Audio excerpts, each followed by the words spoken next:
εδώ πάω. Τι είναι αυτό? Καλημέρα κύριε Λαψανικό. Σοφία. Σοφία. Στους 8. Ευχαριστώ. Με τιμάτε. Ευχαριστώ. Θέλω να μου πεις τι κάνεις εδώ τώρα από το πρωί. Μπορεί να ετοιμάσουν και 2 γεμονάκια και κάθε φορά στο ανέβα κατέβα να έχετε. Ωραία, εντάξει. Κάτι αυτοκίνητα. Αυτά ήταν εδώ, τα μαζέψαμε.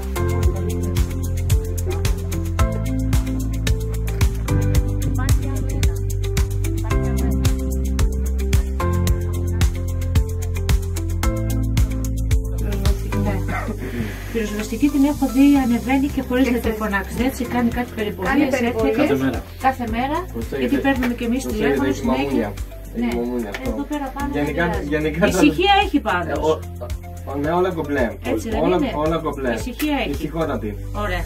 Όλα κομπλέ είμαστε.